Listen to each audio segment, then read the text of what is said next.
Vamos con nuestro curso express de contabilidad para no contables o contabilidad para administradores de fincas que no se vayan a dedicar en su día a día a la contabilidad. Este es quizás uno de los discursos que más veces he hecho. El explicar a alguien que entra a un despacho cuáles son esos principios o conceptos contables que debería de saber para desenvolverse bien ante una pregunta de un vecino o cuando va a una junta de propietarios o interpretar un sencillo balance de ingresos y gastos con una justificación de saldos, que no te preocupes que luego veremos. ¿Por qué una comunidad de propietarios debería de llevar sus cuentas de una manera casi profesional? Vamos, muy parecida al plan general contable que se utiliza en muchas empresas. Pues bueno, la primera de ellas y la más básica es que deberíamos de tener todo mucho más controlado y organizado que si lo tuviésemos en una hoja Excel o en una libreta, ¿de acuerdo?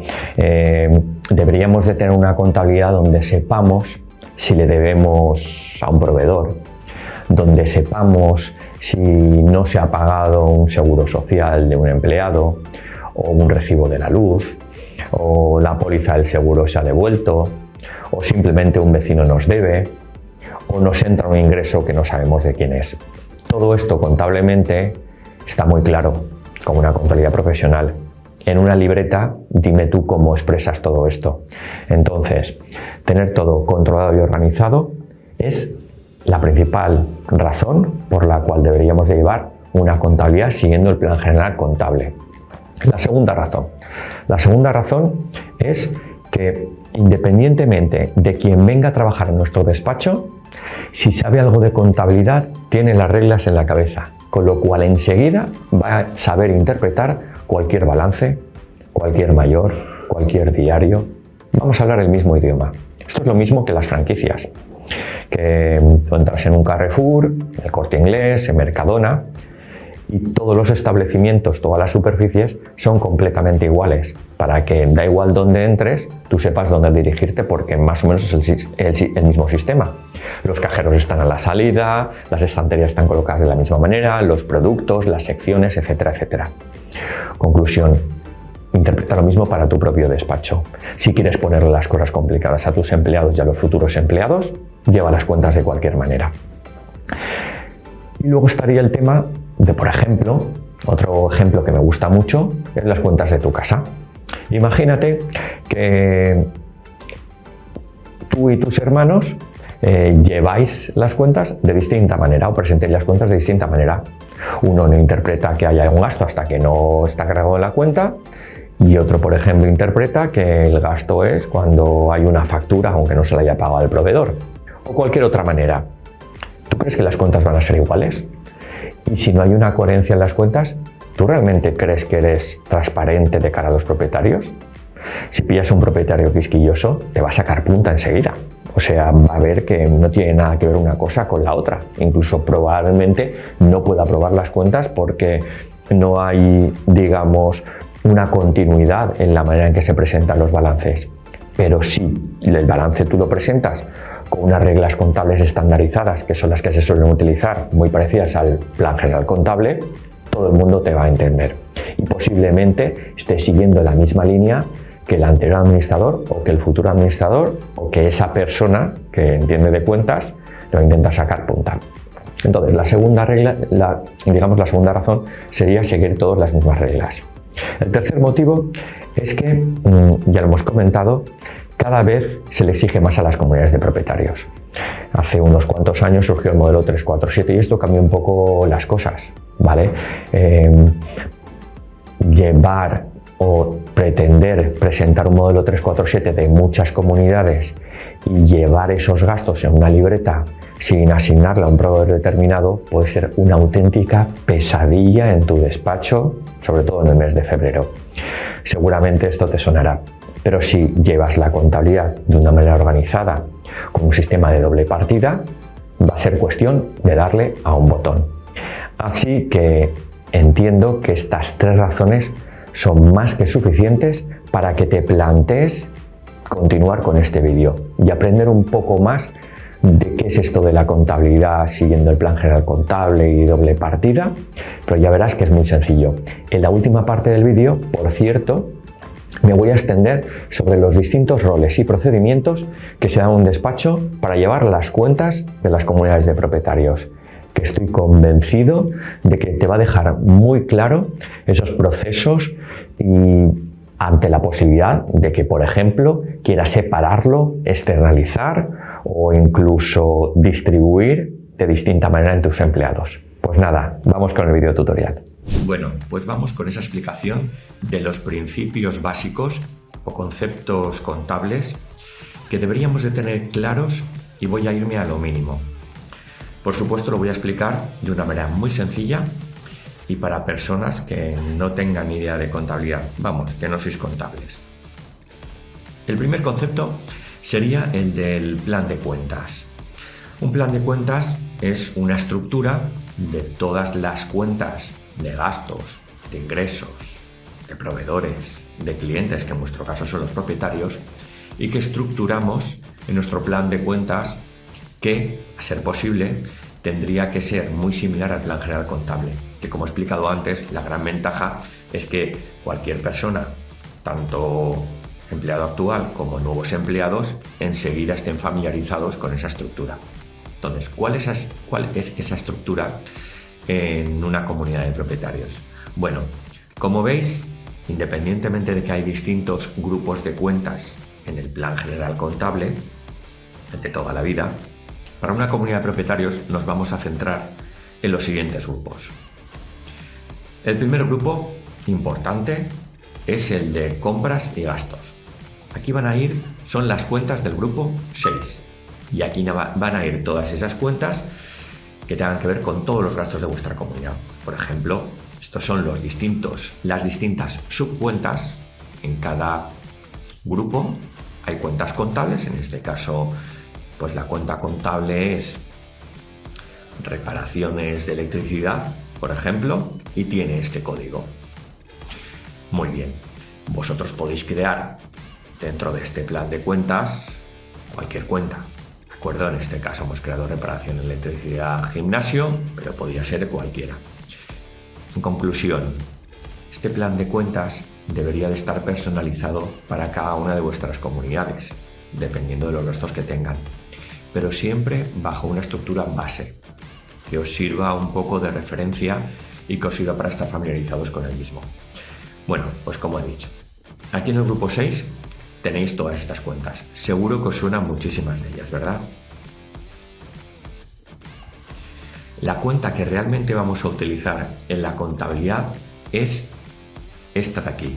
En este caso es de 9 dígitos. Igual vuestro programa es de 10 o de 8 o de 12, lo que sea. Y aquí vosotros vais estructurando vuestro plan de cuentas. Todas estas cuentas contables son los distintos tipos de gasto que puede tener vuestra comunidad de propietarios. Este sería el grupo 6, el de compras y gastos. El otro grupo importante es el grupo 7. ¿Qué son los ingresos? ¿Qué puede ser un ingreso en una comunidad? Pues puede ser ingresos por facturaciones, pues también os sonarán, son todas las cuotas que se giran a los vecinos, que son las cuentas, en este caso 7050. Y luego tenemos otro tipo de ingresos, por ejemplo, ingresos extraordinarios, ingresos que vienen por el seguro. Aquí, como veis, de nuevo, hay unas subcuentas y está todo, digamos, estructurado como grupo general, y luego cada una de esas cuentas principales que hay abajo, que serían estas de 4 dígitos, y luego la cuenta que realmente vamos a utilizar cuando registramos una factura, que luego lo veremos. En este caso, pues como veis, aquí hay distintos tipos de cuentas de ingresos. Entonces ya tenemos las cuentas del grupo 7, que son las de ventas e ingresos, las cuentas del grupo 6, que son las cuentas de gastos. ¿Qué otros tipos de cuentas hay?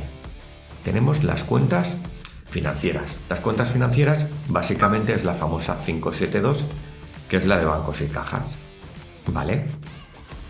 Luego tenemos otras cuentas que pueden ser partidas pendientes de aplicación, que aquí estarían metidas, por ejemplo, los ingresos y gastos desconocidos o movimientos que vienen del banco y no lo hemos categorizado. Bueno, aquí cada programa tiene su estilo, pero básicamente estas cuentas son aquellas que no están identificadas, que aún no le hemos puesto un gasto determinado o que aún no sabemos ese ingreso de qué propietario es, por ejemplo.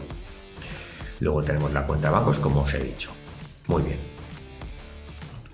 El siguiente grupo importante sería el de acreedores y deudores, que son todas aquellas personas o empresas que en un momento determinado pueden deber dinero a la comunidad de propietarios o que la comunidad de propietarios les pueda dar dinero a ellos. Claro, aquí se os van a ocurrir, por supuestísimo, clientes, que diría que es una de las cuentas más importantes y que identifica a cada una de las propiedades de cada una de vuestras comunidades. En este caso, pues tenemos ahí pues una serie de propietarios, ¿vale? Que serían los clientes, que es a quien son los que nos deben dinero, ¿vale? Son las propiedades de la comunidad. Otra sería acreedores, ¿vale? Pues acreedores sería todo aquello que no sean proveedores y que puedan de alguna manera determinada les podamos deber dinero. Muy bien.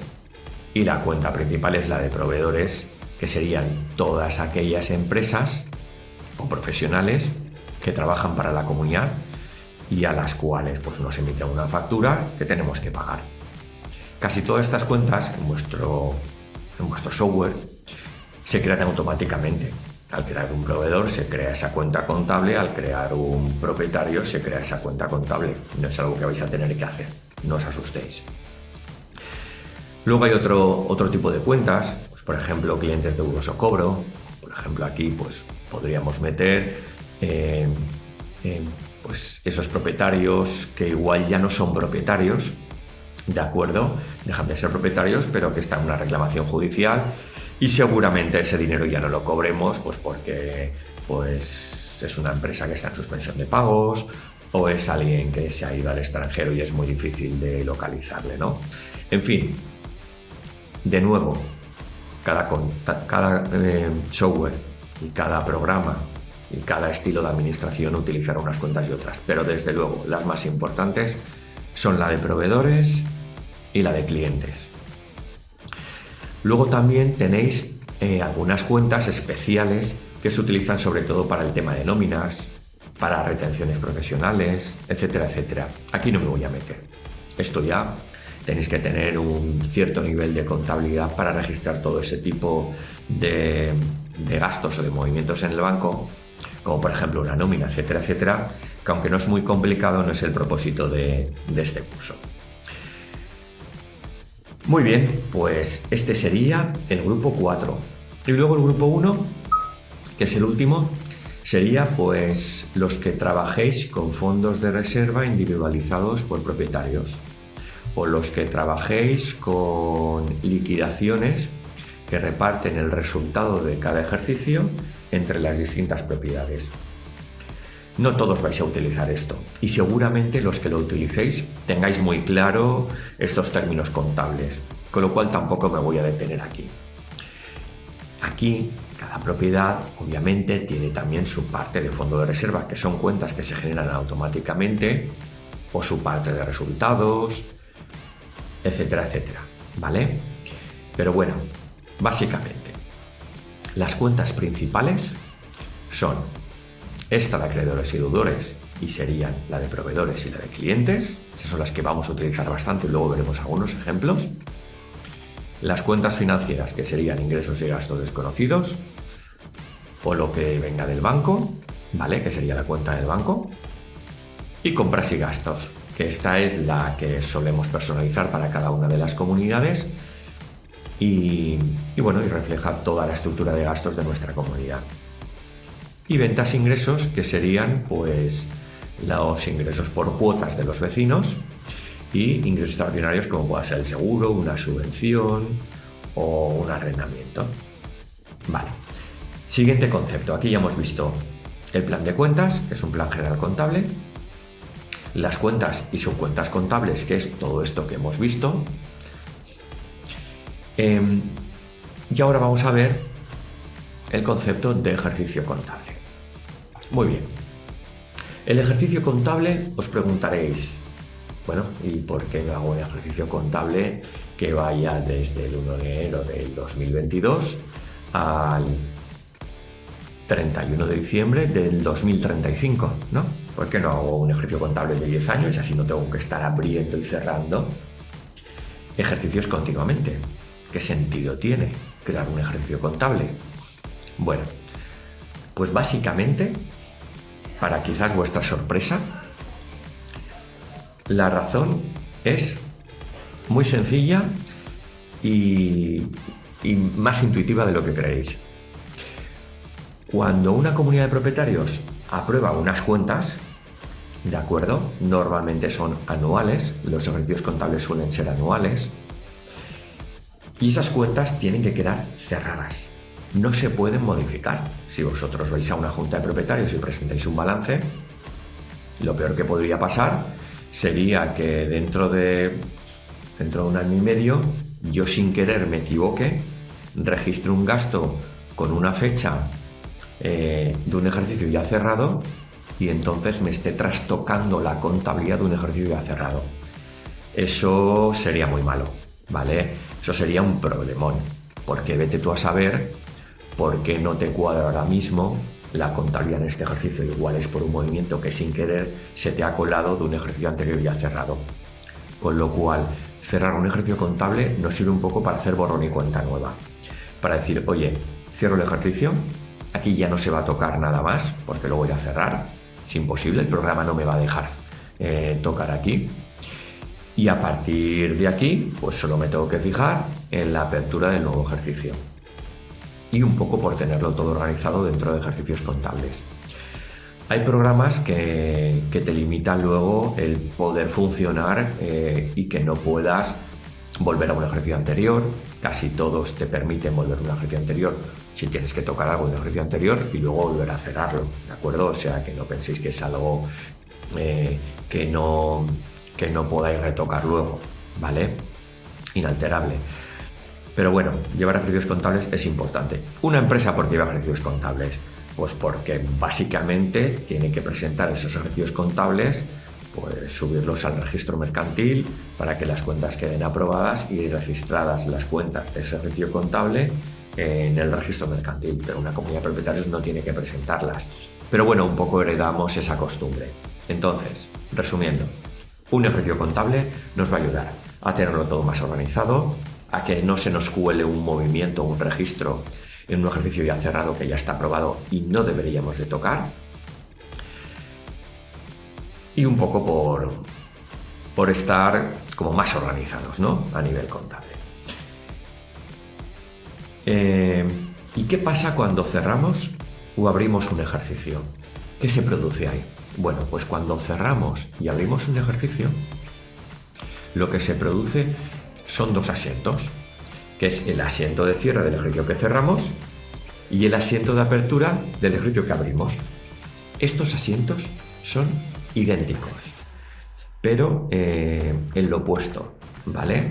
Por así decirlo, sería como un espejo, ¿no? Como un sinónimo y un antónimo, serían justo al contrario. Este asiento de cierre significa cómo yo he cerrado la contabilidad con un ejercicio y el asiento de apertura es como la abro. Y deberían de ser, por así decirlo, idénticos. El asiento de cierre lo que hace es dejar a cero todas las cuentas y el asiento de apertura les vuelve a dejar el saldo que tenían antes de cerrar ese ejercicio. Bueno, para los que entendáis de contabilidad seguro que me habéis entendido la primera. Para los que andáis un poco peces, pues igual os suena raro. De todas maneras, de nuevo, vuestro programa de gestión debería hacer esto automáticamente, con lo cual tampoco os preocupéis mucho. Vamos al concepto de asiento contable. Un asiento contable es básicamente, vamos a ver, cualquier asiento contable básicamente tiene esta estructura. Lo hago un poco más grande, pero un poco para que veáis. Un asiento contable se compone de dos cuentas contables, o de tres, o de 4, dependiendo lo complicado que sea ese asiento. Pero básicamente se compone de unas cuentas que van al debe y unas cuentas que van al haber. De nuevo, no os liéis mucho con esto del debe y el haber, que no es muy fácil ni muy intuitivo. Así que quedaros con la idea de que un asiento contable se compone de una cuenta, en este caso una cuenta de un gasto, que es reparaciones, cerrajería, y que tiene un concepto, ¿vale? Que luego veremos cómo se trabaja con esto y cómo se mete, y que tiene una cantidad.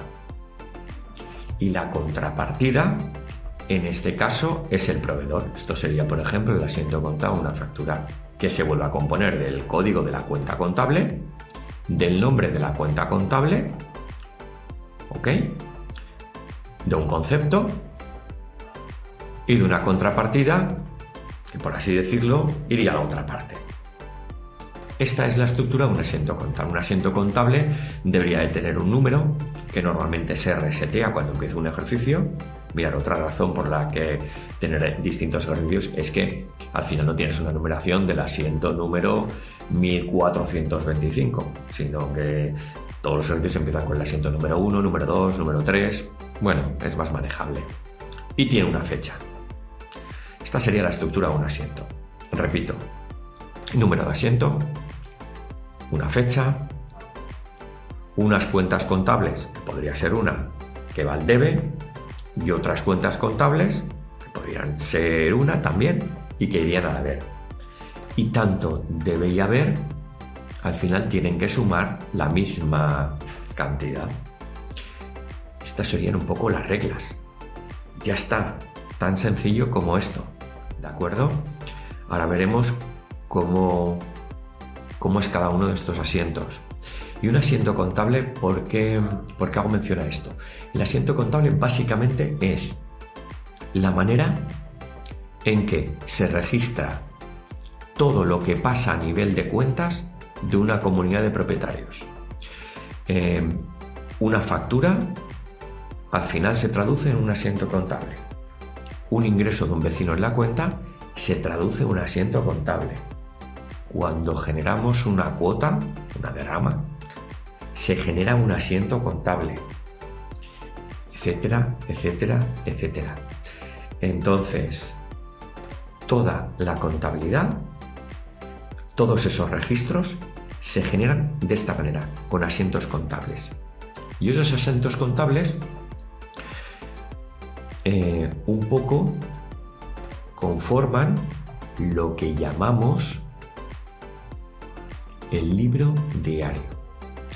El libro diario es todo el registro de asientos contables, por así decirlo. Es todo el registro de todo lo que está pasando en una comunidad de propietarios a nivel de contabilidad.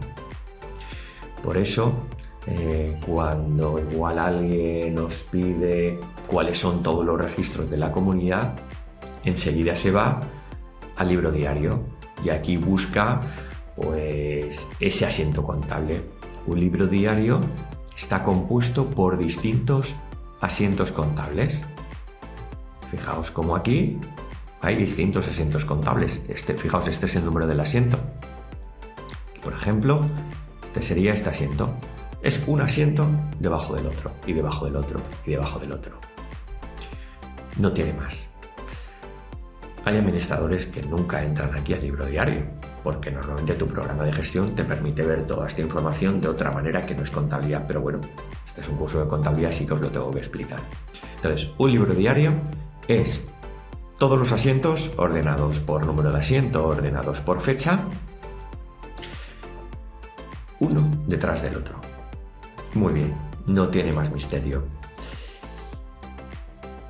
¿Qué más es importante en la contabilidad? Otro concepto contable es el libro mayor. ¿Qué es un libro mayor? Vamos a ver un libro mayor de un proveedor o de un propietario, ¿vale? Por ejemplo, vamos a irnos al libro mayor de este propietario.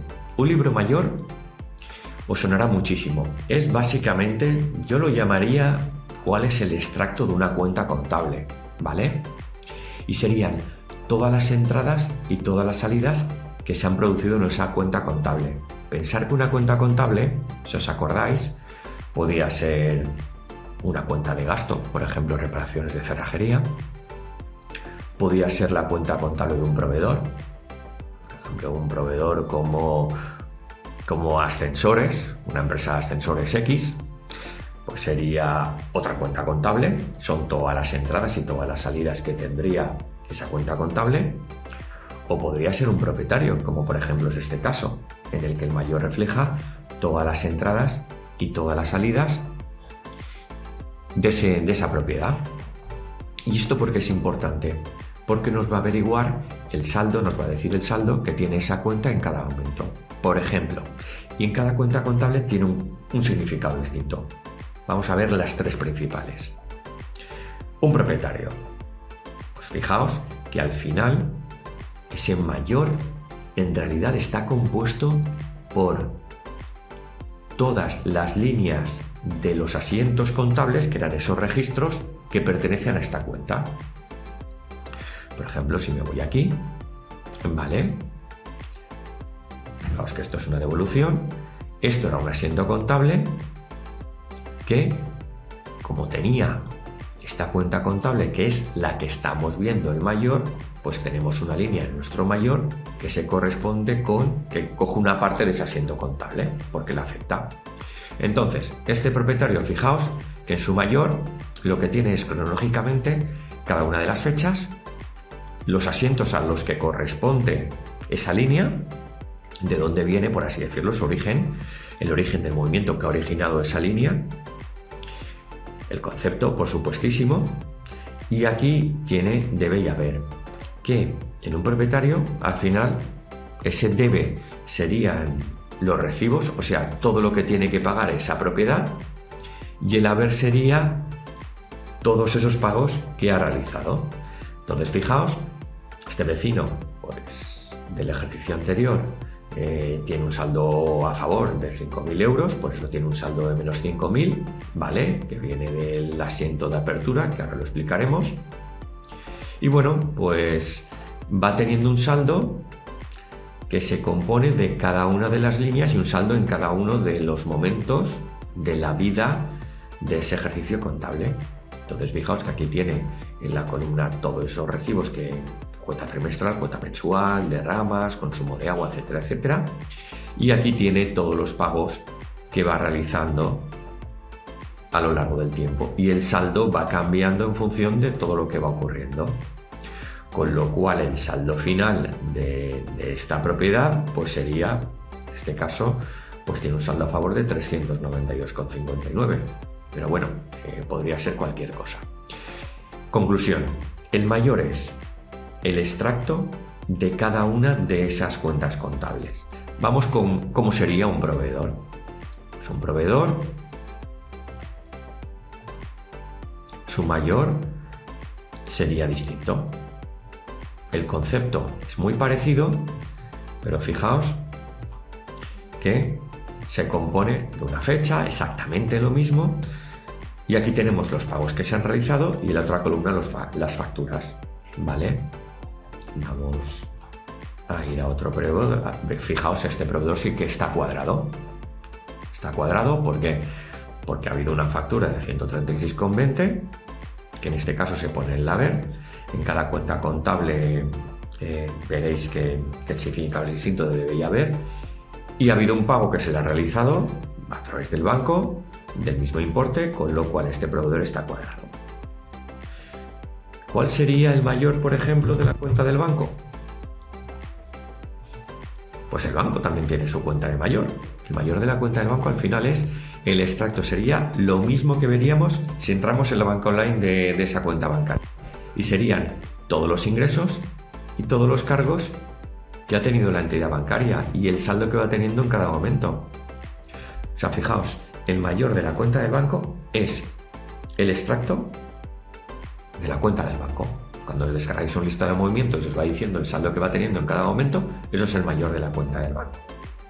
Los ingresos en el caso de la cuenta del banco, de la cuenta contable del banco, se ponen en el debe y los cargos en el haber. Y se va estructurando la información pues de esta manera, con su fecha y con el número de asiento que ha originado ese movimiento, ¿vale? Aquí si hago clic, fijaos en comisiones, pues me voy al asiento contable que ha originado esa línea, que en este caso es una cuenta del grupo 6 contra la cuenta del banco que es la 572, ¿vale?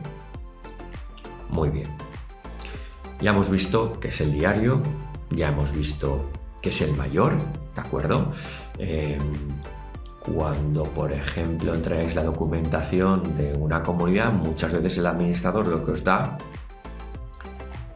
es un listado de mayores, algo parecido a sacar esto y entonces os dan un listado que lo podéis, en este caso se descargan este y lo podéis ver, y en el que tenéis una relación de todo lo que ha pasado con cada una de las cuentas de gasto, de proveedores y de propietarios, incluso del banco, en esa comunidad, y tenéis todo un histórico, con lo cual en realidad con eso tendréis muchísima información en el caso de que empecéis a administrar esa comunidad. Muy bien, hay otro tipo de libros contables que algunos estaréis echando de menos, por ejemplo el balance de sumas y saldos, o el balance de situación, o un balance de pérdidas y ganancias. A ver, el balance de sumas y saldos son tres balances que son más de contabilidad. El balance de sumas y saldos sí que me parece algo interesante, aunque yo creo que no es algo para entregar a los propietarios porque no es tan fácil de entender y básicamente se compone de tener una relación de todas las cuentas contables que tiene una comunidad de propietarios y tiene varias columnas que serían el debe y el haber y su saldo. O sea, sería como un mayor de todas las cuentas, pero resumidos en una tabla. Entonces, te da una idea de todo lo que ha pasado en el ejercicio, pero de una manera muy resumida. Por ejemplo, en cada línea, pues tendríamos la información del mayor. Fijaos, por ejemplo, si nos vamos a ese balance de sumas y saldos, pues tendríamos, en este caso, una línea que correspondería con esta cuenta contable, en la cual el total de entradas del debe sería la suma de todo esto que hay aquí, de todo lo que hay en el debe. En el haber tendríamos la suma de todo lo que ha habido en el haber durante ese periodo y el saldo nos daría esa diferencia, ¿vale? Que sería el saldo final. Básicamente sería saldo inicial más todo lo que hay en el debe más todo lo que hay en el haber y saldo final de esa cuenta. Eso sería el balance de sumas y saldos. Yo creo que va a ser útil para vosotros para trabajar y que tengáis muy claro todo lo que ha pasado en esa comunidad durante un periodo determinado. Al vecino, pues bueno, yo creo que es un balance que no es ni intuitivo y tiene demasiada información. Yo en principio no es el que utilizaría para presentar en una comunidad. El resto de balances, el de situación, pues había dicho que este aún podría entenderse. El de situación, si no eres contable, no lo vas a entender. Aquí está el famoso activo, pasivo, fondos, etcétera, etcétera, cuentas de activo, cuentas de pasivo. Es un balance que a nivel de contables sí que lo podría entender un contable, pero si no sois contables va a ser difícil explicarlo e interpretarlo por vuestra parte, y ya no te digo por parte de un vecino que no entienda de contabilidad. A ver, si lo veis delante quizás os suenen las cosas, ¿de acuerdo? Pero en mi opinión no sería lo que presentaría una comunidad de propietarios. Y luego el otro balance sería el de pérdidas y ganancias. Un balance de pérdidas y ganancias en realidad es muy similar al balance que os voy a presentar ahora y que sería el que yo sí que presentaría a una comunidad. Y el balance de pérdidas y ganancias, pues bueno, al final te viene a decir pues qué ingresos ha habido en esa comunidad o en esa empresa, qué gastos ha habido, qué resultado ha habido, el resultado antes y después de impuestos, para decirte cuáles han sido las pérdidas y ganancias del ejercicio. En una empresa tiene mucho sentido porque al final hay una parte de impuestos que te la tienes que deducir y bueno, por qué no decirlo, es obligatorio presentarlo en el registro mercantil al final de cada año cuando se aprueban las cuentas de la empresa. En una comunidad de propietarios yo lo sustituiría por el balance de ingresos y gastos con un resumen del saldo, que es lo que normalmente utilizamos en las comunidades de propietarios. Vamos a ver un ejemplo. En Fincus, el informe de ingresos y gastos lo podéis sacar perfectamente aquí. Bueno, en este caso este programa te permite sacar un balance de ingresos y gastos desde cualquier fecha a cualquier fecha, no importa el ejercicio contable, pero bueno, vamos a sacarlo a probar, por ejemplo, quiero sacarlo desde tal periodo a tal periodo. Normalmente hay softwares que lo limitan a meses o incluso a ejercicios contables. Aquí podéis mezclar lo que queráis. Bueno, conclusión, metéis la comunidad, metéis un periodo y descargáis un informe económico. Este informe económico, ¿de acuerdo? Fijaos que al final sería ese balance de ingresos y gastos que digo yo que es el que tendríais que entrar a una comunidad. Independientemente del formato, ¿qué tendría que tener este balance de ingresos y gastos? Bueno, pues tendría que tener la fecha de ese periodo que estáis sacando, que normalmente será vuestro ejercicio contable, que es lo que presentéis a la comunidad, el famoso plan de cuentas. Otra cosa que tiene ese balance de ingresos y gastos serían todos los ingresos que tiene esa comunidad. ¿Qué son los ingresos? Los ingresos no son los ingresos, estoy hablando de contabilidad, ¿de acuerdo? No son los ingresos reales que se realizan en la contabilidad, lo que entra en la cuenta. No. Los ingresos, como en una empresa, es la facturación de la comunidad. La facturación de la comunidad son las cuotas de la comunidad. Podría no ingresarte nadie en la comunidad, pero la facturación de la comunidad, la facturación de la empresa, es todas las facturas que ha metido, que al final será lo que tenga que declarar como impuestos y como beneficio de la empresa, aunque ningún proveedor o aunque en ningún caso, en este caso un cliente, la haya pagado, ¿vale? Con lo cual, ingresos es la facturación y en el caso de una comunidad de propietarios son todas las cuotas, que son derramas y cuotas ordinarias o recibos de agua, etcétera, etcétera, que ha ingresado la comunidad de propietarios o que teóricamente debería de haber ingresado. ¿Qué son los gastos? Los gastos son todos los gastos que ha tenido la comunidad durante ese periodo.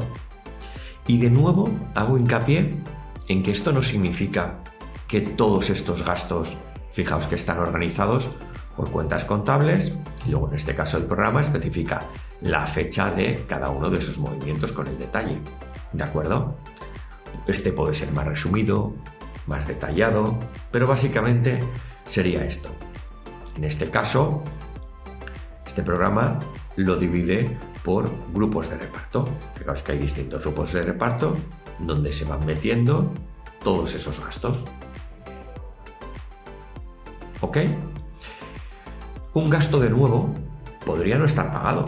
Podría ser que esa factura de limpieza del mes de diciembre que te ha hecho esa empresa de limpiezas, pues igual no la cobre hasta mediados de enero. Bien porque no giran el recibo, bien porque se le paga mediante un talón y no se le ha pagado. ¿Eso significa que el gasto no se haya producido en el mes de diciembre? Eso significa que no deberíamos de informar en el informe a la comunidad de que ha habido un gasto en el mes de diciembre que no se ha pagado, pero que está ahí.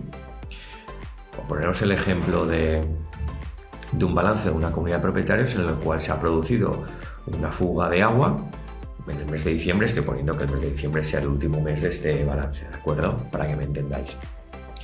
Y es un gasto muy importante. No hemos podido pagar al proveedor porque igual han sido 2.000 euros y la comunidad no tenía fondos.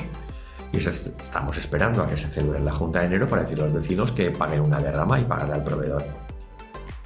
El gasto lo deberíamos de meter el gasto realmente.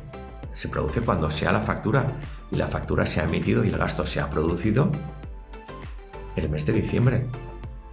De hecho, si tuviésemos que hacer el 347, deberíamos de contemplar ese gasto en el 347 de ese ejercicio que termina en diciembre.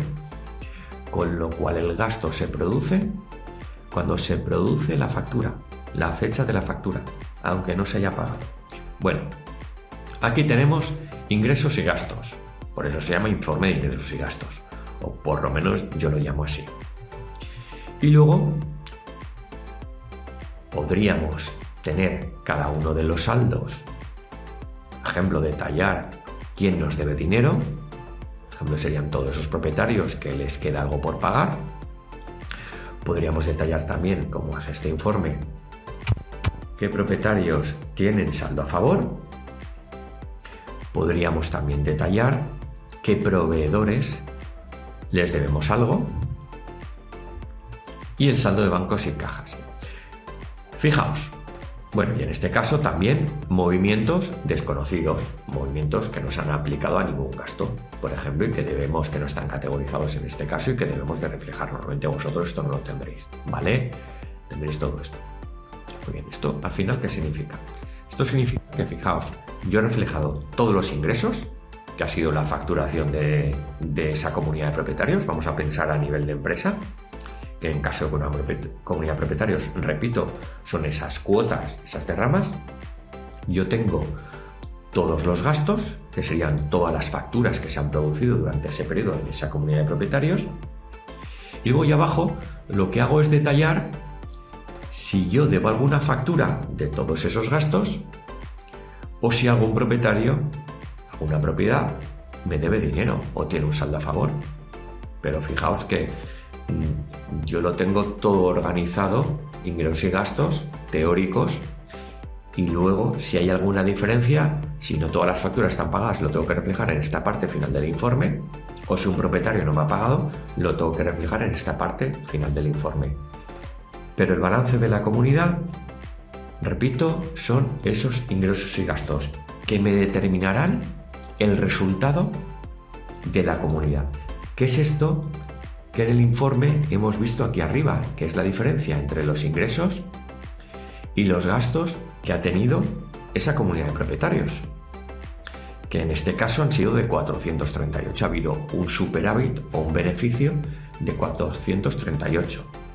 Fijaos, si todos los vecinos hubiesen pagado todas sus cuotas y hubiésemos pagado a los proveedores todas las facturas y todos los gastos que se han emitido durante el ejercicio, la comunidad tendría 438,64 euros de más en la cuenta bancaria.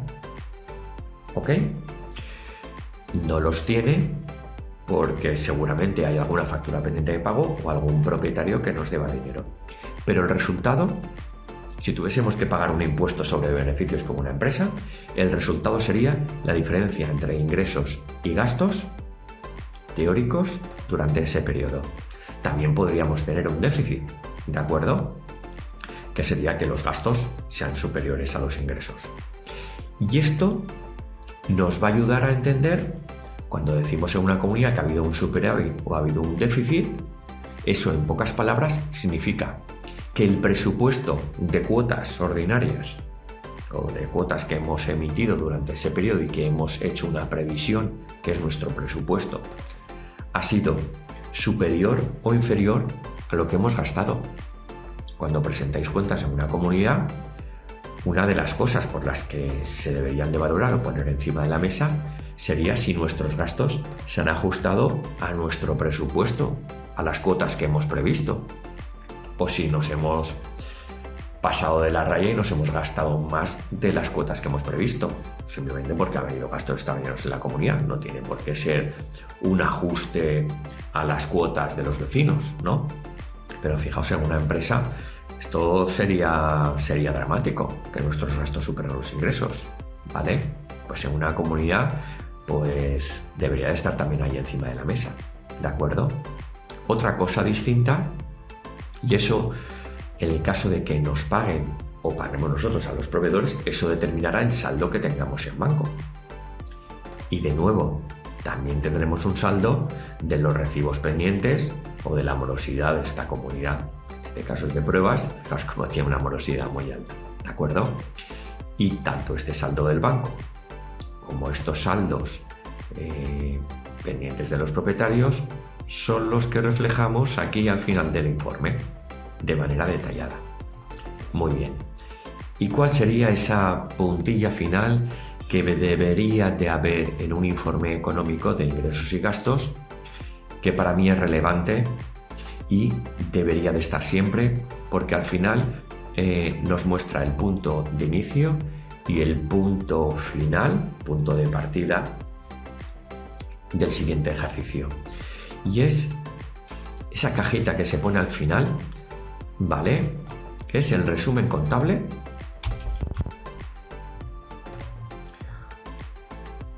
Algunos programas lo llaman justificación de saldo, ¿vale? Este flujo de bancos y caja es otra cosa que podéis mostrar, pero básicamente voy a centrar en este, que es el importante. ¿Qué significa esto? Fijaos, esto significa lo siguiente.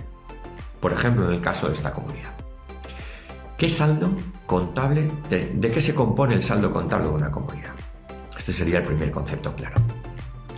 El saldo contable de una comunidad se compone de, me da igual que sea el inicial o final, se compone de lo que tenemos en el banco, ¿de acuerdo? Se compone de lo que los propietarios nos deben a nosotros, a la comunidad de propietarios, porque en realidad, si os fijáis, ese dinero que tiene ese propietario ahora mismo en su bolsillo y que aún no nos ha ingresado en la cuenta bancaria, no es de él, es de la comunidad, con lo cual para la comunidad forma parte de su saldo contable. Siempre pongo el mismo ejemplo. ¿Qué preferís? Que imaginaos las cuentas de vuestra casa. ¿Qué preferís? ¿Que vuestro cuñado os deba 1.000 euros o que no os los deba? Bueno, yo prefiero que me los deba. Otra cosa es que me los pague. Pero esos 1.000 euros en realidad es un dinero con el que yo cuento, porque seguramente esa persona me los va a pagar dentro de un tiempo, o mañana, o dentro de una hora, o cuando se lo reclame, ¿de acuerdo? O de manera periodificada, me da igual. Pero el caso es que ese dinero, esos 1.000 euros, aunque no estén en mi cuenta bancaria, son míos, que ahora mismo sería ese dinero que tienen los propietarios y que nos deben. Con lo cual eso también forma parte de mi saldo contable. En este caso, fijaos que tenemos propiedades con saldos pendientes 477,63, ¿vale? Sería dinero que nos deben los propietarios y es como si fuese un dinero que tengo en el banco. Por supuesto, como he comentado, el dinero que tengo en bancos y cajas. Y luego, proveedores con saldos pendientes. Normalmente esto suele ser en negativo, ¿vale? Tocar así para que sea más fácil de entender, que sería más o menos lo que os vais a encontrar. ¿Qué significa proveedores con saldos pendientes? Pues sería justo lo contrario. Sería dinero que yo le debo a los proveedores, que la comunidad le debe a los proveedores. Es el mismo razonamiento, pero a la inversa que he hecho con el propietario. ¿Qué preferís? ¿No deberle al proveedor esa factura o no deber ninguna factura de luz? ¿O deberle facturas de luz? Pues obviamente prefiero no deberle nada a los proveedores, con lo cual si le debo es algo malo, y si es algo malo es negativo. Es dinero que está ahora mismo en la cuenta bancaria de la comunidad, pero por alguna razón yo aún no le he pagado al proveedor.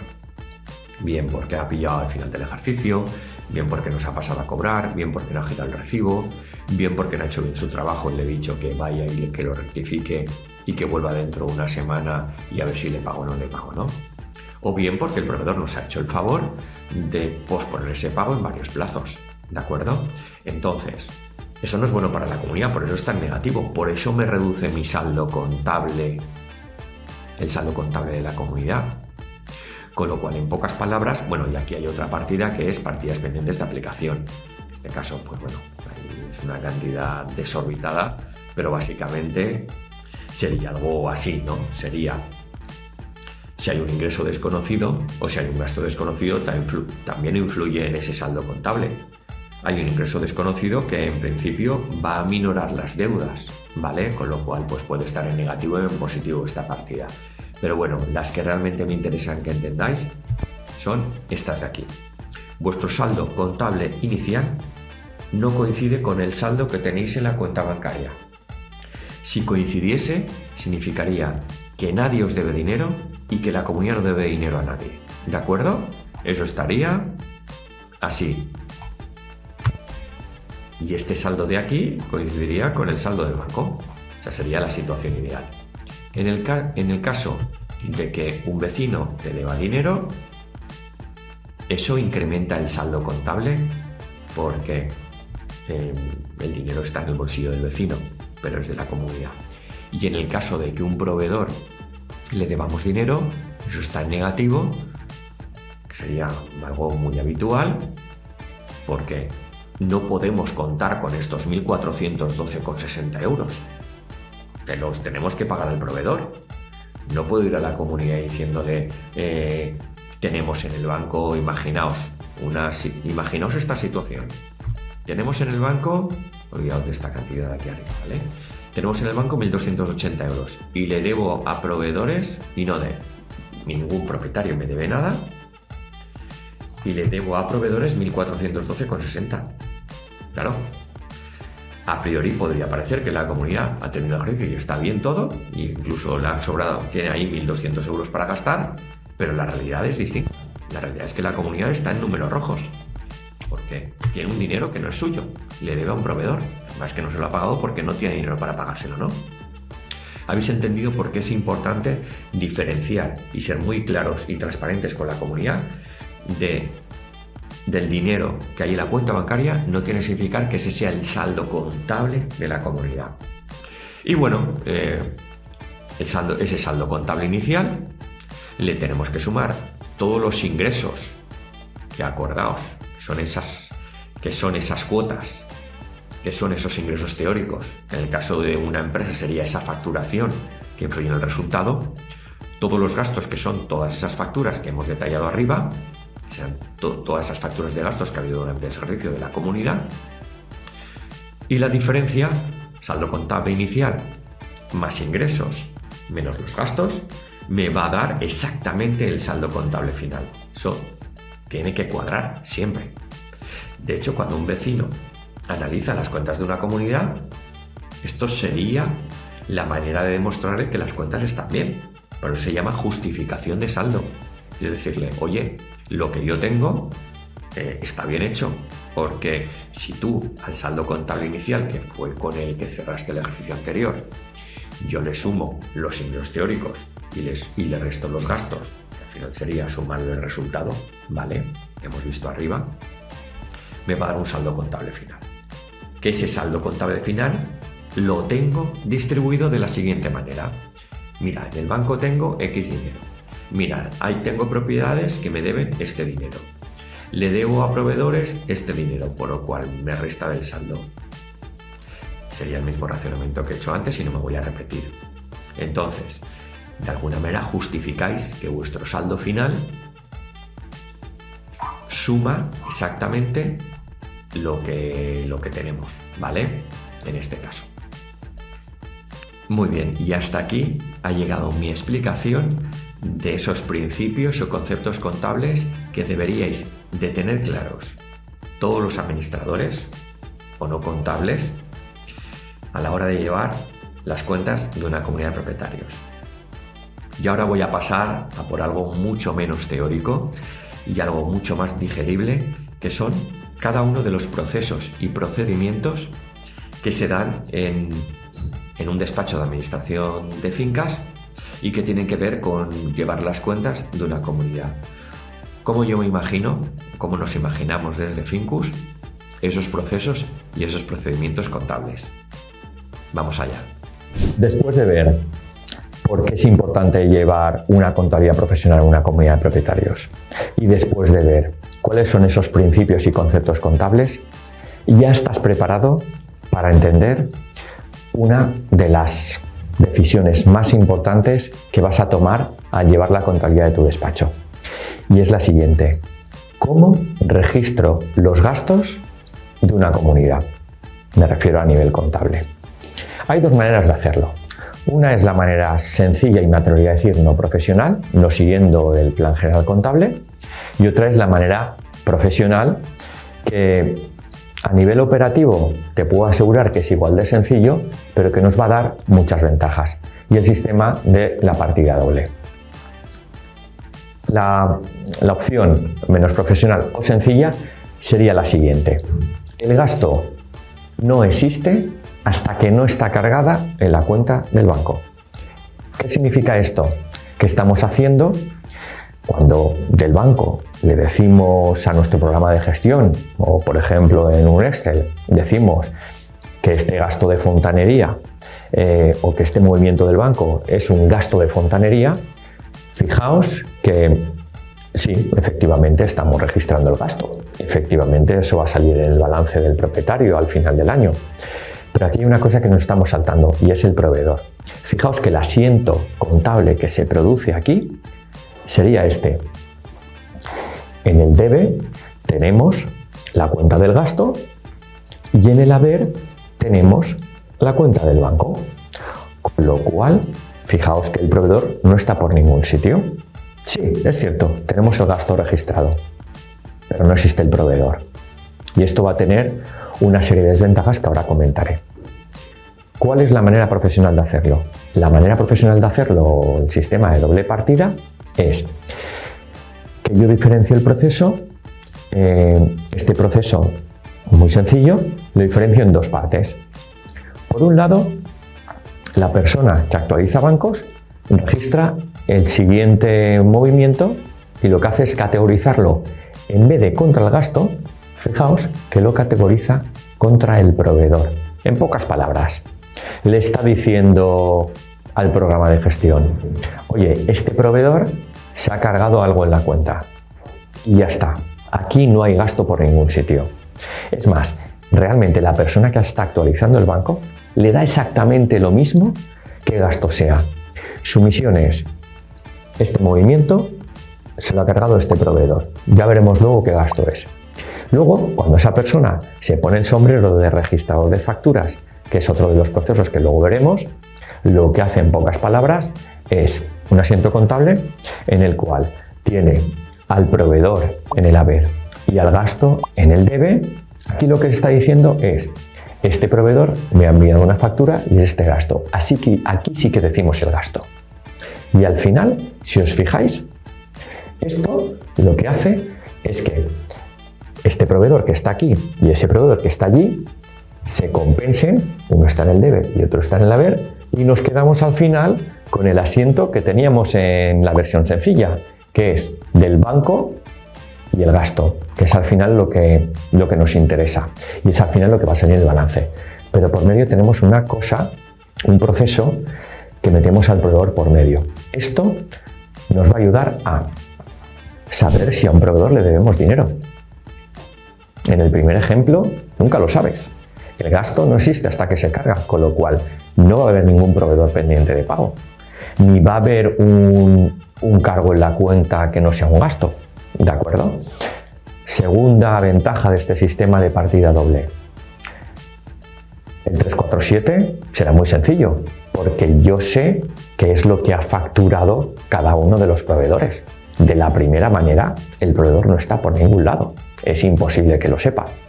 Con lo cual, para hacer el 347, os la vais a ver y os la vais a desear. Y la tercera ventaja es que seguramente si tu programa de gestión tiene una manera de automatizar esos movimientos que se descarga del banco, para él va a ser muy sencillo saber que un movimiento es de un proveedor determinado. pero él nunca va a adivinar, por ejemplo, que un fontanero ha cargado algo ni el gasto que es. Normalmente eso no viene en el extracto bancario, no viene tanto detalle, pero el proveedor sí que lo sabes. Entonces, te va a ayudar a automatizar la categorización de movimientos del banco. Te va a ayudar a hacer el 347. Te va a ayudar a saber qué le debes en cada momento a cada uno de los proveedores. Y esto se va a reflejar en un balance muchísimo más profesional. Y bueno, este es un poco un vídeo de la antesala, que ahora veremos cada uno de esos procesos contables que hay en un despacho, pero que para mí es muy importante que entiendas que existen estas dos maneras de registrar los gastos. Y por último, para acabar, te preguntarás, oye, ¿y todos los gastos los tengo que registrar con una factura y con el sistema de partida doble? Pues bueno, hay ciertos gastos, como por ejemplo las comisiones bancarias o algún gasto de algún ticket, que no hace falta hacerlo, por ejemplo, el de la póliza del seguro, que sí que te lo podrías llevar contra el gasto. Piensa que esto tiene varias ventajas, o un suministro muy concreto. No van al 347 estos gastos que te he comentado, con lo cual ese problema no lo tienes. Y lo segundo es que tú vas a saber en todo momento, con el movimiento del banco, qué es ese gasto. No creo que una empresa de suministros de agua, de luz, o una empresa aseguradora, o las comisiones del banco puedan ser una cosa distinta de lo que tú ya sabes. Entonces, pues bueno, esa es otra de las ventajas. Y nada, aquí me quedo y ahora vamos con la última parte del vídeo. Bueno, después de toda la teoría, vamos a ir un poco a la práctica.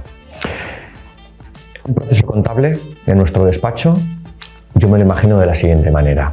Por un lado están esas tareas que yo no les llamaría de contabilidad, como por ejemplo pagar a un proveedor, emitir un talón a un proveedor, o por ejemplo enviar un fichero de remesas al banco para el cobro. Yo creo que son acciones un poco que las dejaría fuera de lo que vamos a hablar ahora. Vamos a centrarnos en toda la información o todos los procesos que necesito para llegar a ese balance final de ingresos y gastos y presentarlo a la Junta de Propietarios y tener toda la información que tengo que comunicar a los vecinos o resolver cualquier tipo de dudas. Vamos, lo que se suele llamar llevar las cuentas de una comunidad.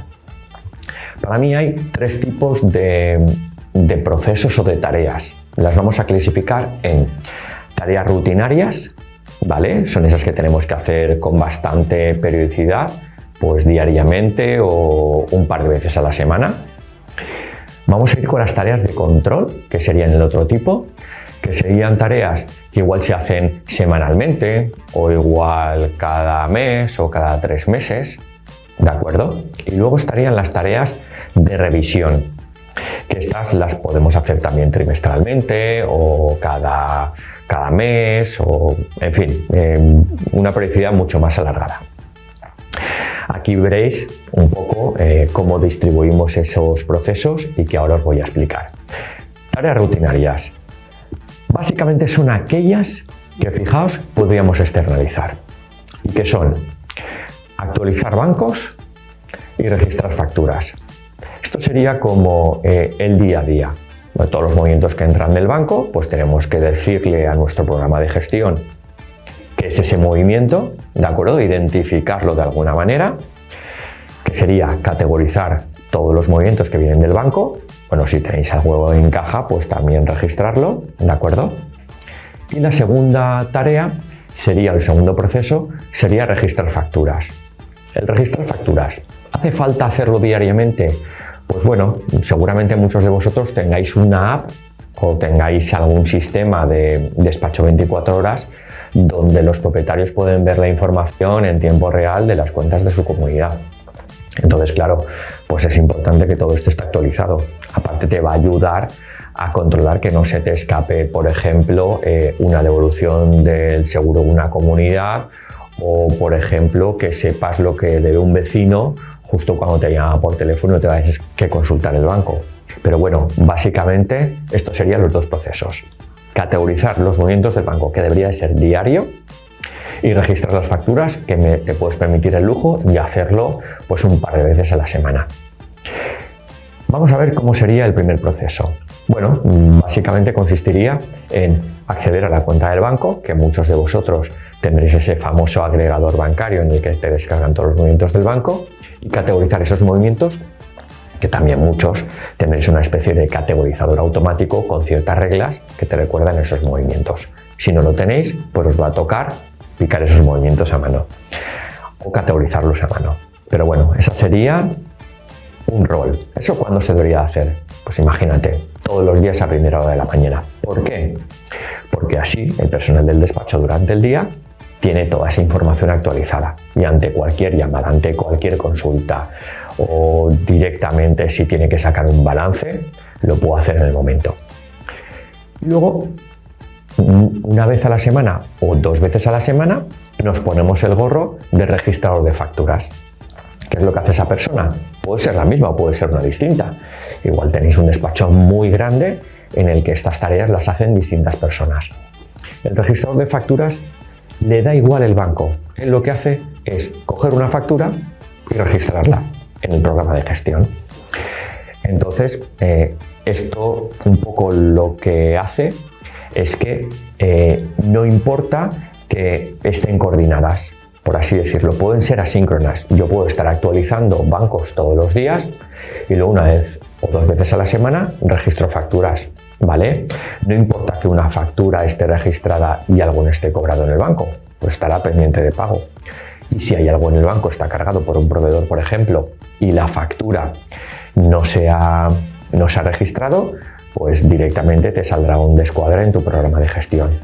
Pero lo dicho, son 2 procesos de prácticamente todos los días, son bastante rutinarios y bastante, digamos, tediosos, y es lo que muchos de vosotros soléis externalizar. El segundo tipo de procesos es el de control, y aquí tenemos los 2 principales, son el control de los descuadres de los proveedores y el control de la morosidad. El primero de ellos ya os he hablado básicamente antes, y esto sería ver todos aquellos proveedores en los cuales tenga una factura pendiente de pago, con lo cual, pues bueno, pues tendréis que recordarle al proveedor que que se la tiene que cobrar, o le tendréis que extender un talón, o le tendréis que hacer una transferencia. Y luego, la otra razón por la cual un proveedor puede estar descuadrado, y en esta sí que tenéis que prestar especial atención, es que el proveedor se ha cargado algo del banco, pero no os ha dado la factura, o nos ha dado o no está registrada, ¿vale? Entonces ahí existe un descuadre. Y esta tarea la deberíais de hacer, por ejemplo, al final de la semana. Ver qué proveedores tienen un saldo, en este caso es un saldo positivo en vuestro programa de gestión contablemente, en el que el proveedor se ha cargado algo, pero no habéis registrado la factura. ¿Por qué? Porque lo que tenéis que hacer es 2 cosas. Una, ver si la factura la tenéis vosotros, y si no la tenéis, pedírsela al proveedor. Y por supuesto recordarle que para la próxima vez, por favor, que antes de cargar cualquier cosa en la cuenta bancaria, os facilite la factura y la registréis. La segunda labor de control es el tema de la morosidad. Esto en los despachos se suele hacer pues cada 2-3 meses, ¿de acuerdo? A ver, lo podéis hacer mensualmente, y si tenéis un programa como el nuestro, pues seguramente lo podéis hacer todos los días. Pero claro, no vas a enviar la deuda todos los días a la gente. Entonces, lo que acostumbramos y lo que aconsejamos es una duración pues que tampoco sea molesta para el propietario, pero también os ayuda a vosotros a tener controlada la morosidad. 2 o 3 meses a mí me parece un plazo bastante razonable para recordarle a ese propietario que debe un recibo, ¿de acuerdo? Seguramente vuestro programa de gestión tenga algún tipo de módulo, algún tipo de sección donde podéis enviar estas cartas y estos recordatorios de una manera muy sencilla. Pensar que esto lo vais a poder hacer porque tenéis las cuentas actualizadas, que son esas tareas rutinarias que habíamos visto antes. Y luego tenemos 3 procesos más, que son los de revisión. Estos se suelen hacer igual de manera trimestral o unos días antes de ir a la junta de propietarios, ¿vale? Estos tres procesos son revisión del balance de ingresos y gastos, el siguiente es la revisión de la tesorería, o del cash flow, y es ver si nos podemos quedar en descubierto en los próximos meses o si vamos bien de dinero. Y el tercero es un control presupuestario, que es revisar si nuestros gastos se han ajustado al presupuesto. Muy brevemente, el primero de ellos, que sería el tema de revisar balances. Esto yo lo haría una vez al mes. ¿Y qué significa? Esto significa que te vas a imprimir ese balance de ingresos y gastos, piensa que todo está registrado, las facturas están registradas, has controlado semanalmente los descuadres de proveedores, has controlado más o menos que la morosidad es la que toca, con lo cual este balance debería de ser tan sencillo como darle un botón y revisar cosas como que un gasto se ha metido en la cuenta contable adecuada, o si le cambias el concepto a un gasto determinado. Más o menos sería como retocar esas cosas a nivel, entre comillas, estético de ese balance, para que cuando llegue el día de presentar las cuentas a la Junta, pues no tengas que estar revisando todo un año, o si ha habido algún error. La segunda labor de revisión sería el tema de la tesorería o el cash flow. Esto es importante que lo hagáis en esas comunidades en las que vais un poco justos de dinero. Pensar en una comunidad que la morosidad es muy alta y vais con el presupuesto muy justo. Pues no es de extrañar que pueda ser que dentro de 2 o 3 meses os encontréis con que no tengáis un duro y tenéis que o poner dinero de vuestro bolsillo, cosa que no recomiendo nunca, o girar una derrama a los vecinos de manera urgente, diciéndoles que no hay dinero en la comunidad y que tenéis que hacerle un recibo extra para provisionar fondos, con lo cual cualquiera de las dos cosas es horrible. Y es horrible por la percepción que tiene la comunidad de que vais a salto de mata. Esto no es tan horrible si 2 meses antes le hacéis una llamada al presidente y le decís: oye, he estado revisando las cuentas de la comunidad, esa revisión que hacéis trimestralmente, y estoy viendo que no vamos a llegar al mes de junio, que es donde viene la póliza del seguro y donde vienen los gastos fuertes, por ejemplo, que es una comunidad de verano y hay gastos de piscina, el mantenimiento se eleva. No voy a poder llegar ahí, con lo cual tenemos que o bien hacer una junta para decirle a los vecinos que con las cuotas que pagamos no va a ser suficiente, o bien informar a los vecinos con suficiente tiempo de que hay que provisionar fondos y hay que generar una derrama. Todo esto lo puedes hacer con tiempo y vas a quedar muy bien, con lo cual control de la tesorería y del cash flow es interesante hacerlo, y normalmente lo hacéis con una especie de Excel y hay ciertos programas para hacerlo, ¿vale? Incluso muchos de esos programas de gestión deberían de tener un módulo un poco para ver esto. La inteligencia artificial aquí va a tener muchísimo que decir en los próximos años, o incluso diría en los próximos meses. Y luego el tercero es el control presupuestario, y esto significa los gastos que has tenido hasta la fecha de este ejercicio se ajustan al presupuesto que habías previsto, o resulta que nos estamos yendo un poco. Pues esto es otra cosa que deberías de tener en cuenta. Y con estos creo que son 7 procesos en los que terminamos este vídeo, en el que espero que sepas mucho más de contabilidad de lo que sabías hace al menos 1 hora y media. Hasta luego.